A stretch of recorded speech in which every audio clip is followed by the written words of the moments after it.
the things that we've learned is that trickle-down economics doesn't really work. So why is the tax plan relying on something that could take years to perhaps work, as opposed to all of the little changes they're making that will affect people's lives today and make it harder for those same principles to actually take effect? It doesn't make any sense, and I know Congressman Bratt, as much as he likes to think he's an economist, is obviously not practicing the same kind of economics that really make a difference.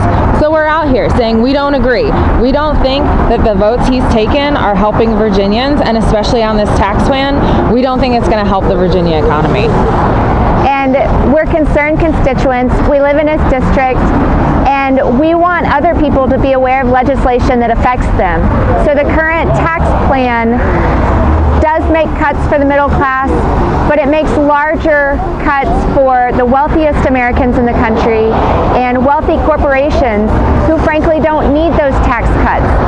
So there's no great reason to add $1.5 trillion to the deficit to protect tax cuts for the wealthiest in this country, when really it's Main Street Americans that really need the help.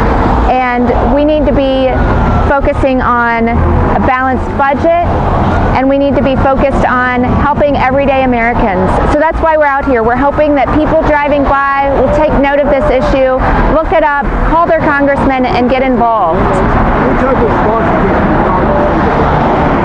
I'm sorry? What type of sponsorship? Dave Bratt consistently votes with the Republican Party despite the growing number of diverse individuals in his district. His district is about 50% Republican and 50% Democratic. So we feel like he needs to be taking a look at the issues specifically and not just voting party lines. There's also something about when you take a look at the things he stands for, he wants less regulation. However, he is voting for overly complicated regulation.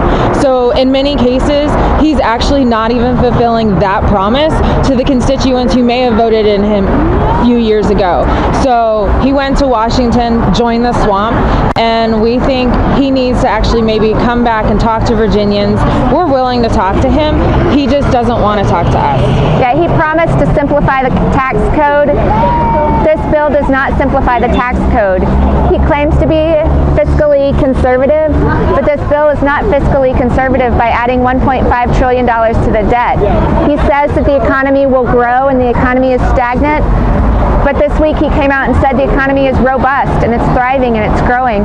So it doesn't make sense to cut taxes, grow the deficit when the economy is robust. Thank you.